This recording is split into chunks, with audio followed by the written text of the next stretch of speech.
Cristóbal Silva, tal vez ustedes le recuerden, porque es alguien que viene promoviendo la necesidad de una constituyente desde hace unos años, es decir, incluso una cruzada que también el profesor Miguel Antonio Bernal tiene.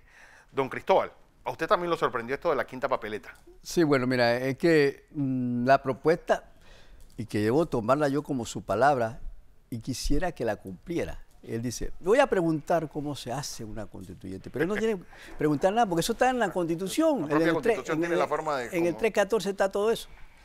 Pero bueno, él dice, voy a preguntarle, porque va a estar seguro, no sé cuál era el propósito, pero enseguida el magistrado Araújo, no, usted no tiene que preguntarme nada, eso está ahí, vaya allá y vaya a la asamblea, porque la quinta papeleta, Fernando, como tú sabes bien, tiene que ser propuesta a través de una ley. Sí. Nosotros hicimos un proyecto de ley en mayo pasado, en la cual presentamos para provocar que la asamblea nos aprobara una quinta papeleta, pero quiero hacer la salvedad, y eso mucha gente no lo sabe. El proyecto de ley para una quinta papeleta no es solamente poner una pregunta, ¿quiere usted sí o no? Ya. Sino que tiene que tener todo el procedimiento de cómo se hace ese proceso. Porque además que hay algo que, yo no soy abogado, pero hablan de la constituyente originaria, de la constituyente paralela, se habla de la modificación parcial de dos asambleas, es decir, ustedes que los han ido promoviendo, uno, ¿qué es necesario primero? Porque todo el mundo dice que no es el tiempo, es que nunca es el tiempo, pero ¿qué es necesario para una constituyente? Bueno, mira, Fernando, primero, la constituyente no tiene tiempo, se hace cuando se necesita. Y eso puede ser hoy, lo que me dicen de que no, ahora no, porque va a crear... La constituyente tiene que crear cambios, si no, no es constituyente. Sí. Entonces no me venga que va a crear inestabilidad, no. Es más, tú me puedes hacer ese discurso hoy, mañana y pasado, y dentro de 100 años es lo mismo. Ahora, tu pregunta, que es muy importante. Para nosotros hay tres aspectos muy importantes para que justifican una constituyente. Primero, aquí hablamos todo de que hay una corrupción rampante, que hay que acabar hay que tener una lucha contra la corrupción, pero esa lucha tiene que ser democratizada, tiene que tener una participación del pueblo. ¿Por qué? Y eso pasa por una constituyente.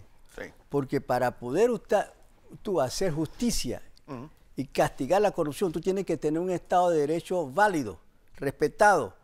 Y el actual que tenemos está colapsado. Pero está colapsado porque la propia Constitución nuestra, es decir, la gente pregunta por qué los diputados hacen lo que hacen. La Constitución los elige y ellos se convierten en una especie de emperadores en su sector. Los representantes de corregimiento, que es otro anacronismo total, ya van por 600 y pico.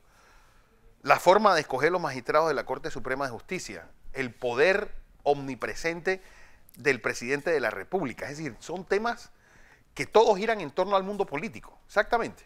Bueno, pero mira, tú lo que estás diciendo son detalles que eso tienen que resolverse al momento de hacer la constituyente. Claro. ¿Qué se arregla y qué no se arregla? Lo que yo estoy diciendo es que hay un aspecto importante. La participación del ciudadano es importante porque tenemos que refundar el Estado de Derecho. Y eso pasa por una constituyente. Tú no puedes refundar el Estado de Derecho si no tienes una constituyente. Segundo aspecto importante. Según la teoría que generaron los franceses del toma de la Bastilla, el poder constituyente está en el ciudadano. Entonces, si tú tienes el poder y yo quiero hacer una constituyente, yo te tengo que preguntar a ti, antes que a nadie, ¿quiere usted la constituyente? No, porque tú tienes el poder de decidir, porque tú eres el dueño de ese poder. Entonces, por eso es que hay que consultar al pueblo de inmediato. Y tercero, aquí hablamos mucho de que la mala distribución del poder político, que todo está concentrado al presidente, como tú dices, que hay una concentración. Pero para poder modificar eso, tienes que tener una constituyente, si no, no lo puedes hacer. Entonces, esos tres aspectos son fundamentales para justificar una constituyente. Por ejemplo, tú has sido opositor a este gobierno de pasar la ley como el presidente la pidió. Gente como tú, que no tiene por qué demostrar ningún tipo de carta de que fue comprado o lo que sea. Tú, por ejemplo, promoverías la papeleta por el sí. ¿Por el sí?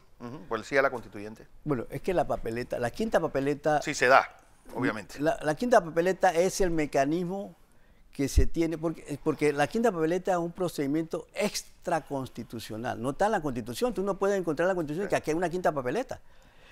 Así como me acuerdo cuando el doctor Pérez Valladares se quiso reelegir, tuvo que hacer un documento especial en la Asamblea para poder tener ese plebiscito extraconstitucional, porque no era constitucional la reelección. Pero bueno, se sometió y dijeron que no. Pero acá tenemos que preparar un anteproyecto de ley que en este caso el presidente tendría que hacerlo y someterlo a la Asamblea. Y la Asamblea puede decidir hasta modificarlo si quiere porque es una ley. ¿Cómo lo ves tú? ¿La forma colombiana? Bueno, ¿La forma española, por ejemplo, que fueron 7 magníficos que agarraron y escribieron toda la Constitución con unos artículos añadidos con catedráticos mira, de aquí diferentes nosotros, el modelo que nosotros seguimos es el de 1945-46 en Panamá. De los 60. No de los 60. De los 60 constituyentes. Bueno, pero es que lo que yo digo es que en ese momento el presidente de la Guardia había un comité ya de Ricardo J. Alfaro, eminente constitucionalista, José Dolores Moscote y Chiari, que tenían un proyecto de ley, un proyecto de constitución. Y sobre ese proyecto se hizo entonces el debate constitucional que derivó en una de las mejores constituciones, o quizás la mejor que hemos tenido en nuestra vida republicana. Es la misma constitución que uno se pone a pensar, que permitía esos fraudes absurdos que hubo, y la inestabilidad política que hubo en los 40, los fraudes que hubo en los 50, y sobre todo que desembocó en un golpe de Estado en 1968. Mira, todas las desviaciones políticas, jurídicas, legales, no se derivan de las leyes. Ahora, las leyes pueden tener muchos huecos, digamos, por donde se filtra el agua, y por si te filtra el agua tú puedes sacar el otro lado lo que quieras. Pero son la gente que aplican la ley.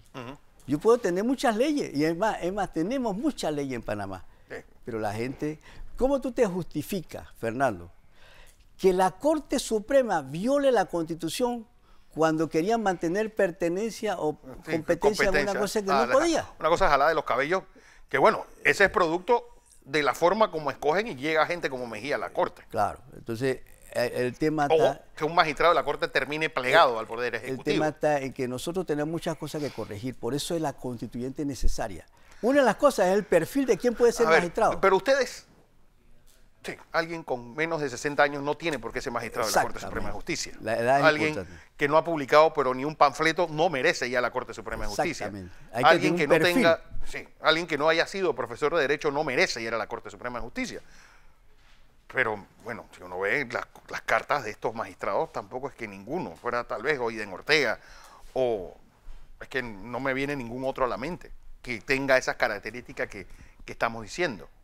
Pero debe haber gente en nuestra sociedad con esas capacidades. Bueno, si lo que sobran aquí son abogados, claro, no olvidemos ese pequeño detalle. Si en el 45 había esas eminencias, ahora tiene que haber. Lo que pasa es que personas como tú, digamos, no se meten a hacer eso porque no, me voy a meterme, como me dicen los muchachos en la universidad cuando doy charlas, profesor, pero yo no voy a meter en eso porque me van a ensuciar, me van a decir ladrón, me van a decir todo, pero ve acá, si tú no te metes, se va a meter otro que realmente es ladrón. Sí, yo realmente no busco y entonces más nunca trabajar en el después tú lo quieres sacar diciendo, estos son todos unos corruptos.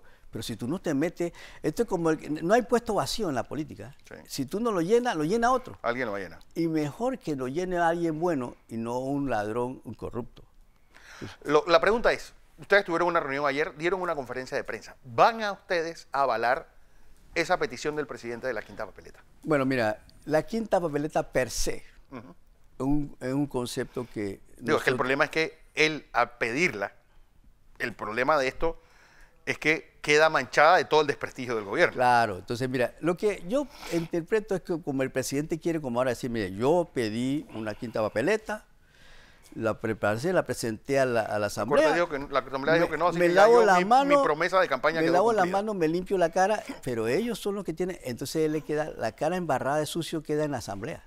Que ya no le cabe una mácula de nada. Claro. Entonces, ese es un artificio un poco politicazo. Sí, es solamente una pregunta con trampa. Para salir del paso. Sí. Pero no, el propósito fundamental es irreal, porque lo que él está proponiendo, cualquiera lo puede hacer, pero no es la forma. Entonces, lo que nosotros vamos a avalar es, sí, vamos a perseguir la Quinta Papeleta como ya lo propusimos. Claro. Y queremos ahora quizás retocar nuestro proyecto de ley para hacerlo un poco más actualizado. Claro. Pero es esencial que se haga esa quinta papeleta para poder iniciar el proceso que, dicho sea de paso, no es para hacerlo ahora, porque hay uno que dice, no, que ahora no se puede hacer una constituyente, pero si no estamos proponiendo hacerla ahora, eso se hace con el próximo gobierno, que es lo lógico. Tú Y no que él puedes- decida en qué momento, que lo mejor es el Y principio. entonces lo que sí tenemos que poner en la quinta paleta es el procedimiento de cómo, no queremos el 314. Lo que pasó con lo que se hizo con el 314 fue lo de 2 asambleas que no conduce a nada. Entonces metieron... Bueno, pero ahí está la Cámara de Comercio también pidiendo lo de 2 asambleas. Todos para piden modificar, eso porque eso te permite así a ti hacer modificar algo cosas muy a tu específicas. medida. Exacto. Entonces no es el propósito, el pueblo no quiere a la medida de nadie, quiere una solución integral que resuelva el problema constitucional que Así tenemos. es. Bueno, vamos a ver en qué termina esto, Cristóbal Silva. Ojalá. Pues uno de los que fue el proponente de la quinta papeleta. O la primera que yo la escuché fue Ya fue a tenemos ti. 3 años en esto. Sí, 3 años en esto.